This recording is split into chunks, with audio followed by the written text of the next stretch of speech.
I remember the day I enlisted in the Athenian army like it was yesterday.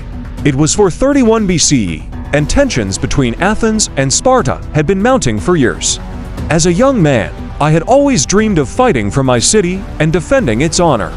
I was assigned to a unit of hoplites, the elite infantry of the Athenian army. We were trained to fight in tight formation, wearing heavy armor and carrying long spears.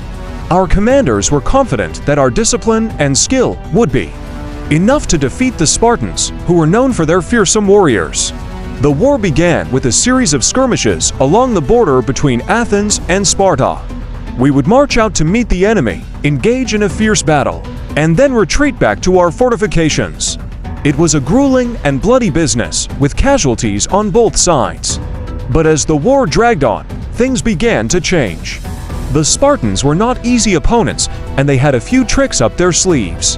They would often use their superior cavalry to outflank us, attacking our troops from the sides and rear. We struggled to adapt to these tactics, and our losses mounted. One of the worst battles I remember was the Battle of Amphipolis. We had been sent to retake the city from the Spartans, who had captured it earlier in the war. We fought bravely, but the Spartans had fortified their position and were determined to hold it. They launched a series of fierce counterattacks, and we were unable to break through their lines. We suffered heavy casualties, and I remember the sound of the wounded crying out for help as we retreated back to our camp. Despite our setbacks, we continued to fight on. The Spartans, on the other hand, were fighting for their own brand of tyranny, where the ruling class held all the power. As the years passed, the war became more and more brutal. Both sides committed atrocities, and the once rich countryside was laid waste by the constant fighting.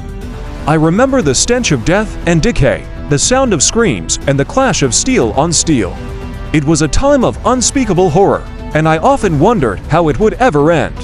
In 400 for BCE, the Spartans launched a final assault on Athens, and we were unable to hold them back.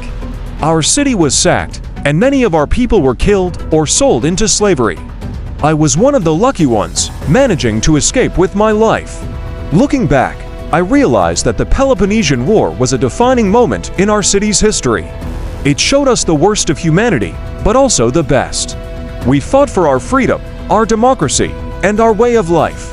And even though we lost, we never lost our spirit. We rebuilt our city, and we continued to fight for what we believed in. The war may have ended, but the struggle for freedom and democracy goes on forever.